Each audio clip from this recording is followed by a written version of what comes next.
একটা কোশ্চেন করি, যদি মেডিকেলে চান্স না পাও তারপর কি করবে? একটা মেয়ে খুবই মন খারাপ করে বসে আছে, মাত্র 1 মার্কের জন্য মেডিকেলে চান্স পায়নি। তারপর একে একে Dhaka university, Jahangirnagar university, Rajshahi university সবগুলোতে এক্সাম হয়েছে, বাট কোথাও চান্স পায়নি সে।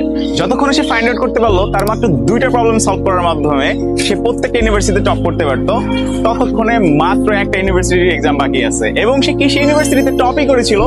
এখন সে তার পছন্দের সাবজেক্টে পড়াশোনা করছে।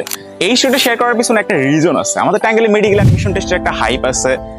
তোমরা যারা মেডিকেল অ্যাডমিশন টেস্টে প্রিপারেশন নিচ্ছ তাদের মধ্যে 5 to 10% স্টুডেন্ট ফার্স্ট এবার চান্স পেয়ে যাবা, এন্ড এই 90 to 95% স্টুডেন্ট নিজের সেই ফেলিওরটাকে অ্যাকসেপ্ট না করতে পারে কিন্তু নিজেকে গুটিয়ে ফেলে। বিগত 3 বছর ধরে আমি এই প্রবলেমটা নিয়ে কাজ করতেছি। যে স্টোরিটা শেয়ার করলাম সেটা আমার নিজের স্টুডেন্টের স্টোরি। আমার লাইফে একটা স্টোরি আছে। আমি মাত্র 6টা ইউনিভার্সিটিতে ভর্তি পরীক্ষা দিয়েছিলাম এবং এই জায়গাগুলোতে আমি চান্স পেয়েছি। এবং এই বছর আমি আমার ছোট্ট প্রাণের শহর টাঙ্গাইলের ছোট ভাই বোনদের নিয়ে কাজ করছি। মাত্র একটা ব্যাচ এন্ড খুবই লিমিটেড সিট। কারণ আমি তোমাদের শুধু ম্যাথ ইনস্ট্রাক্টর না, আমি খুঁজে বের করবো তোমাদের প্রত্যেকের স্ট্রং জোন এবং উইক জোন।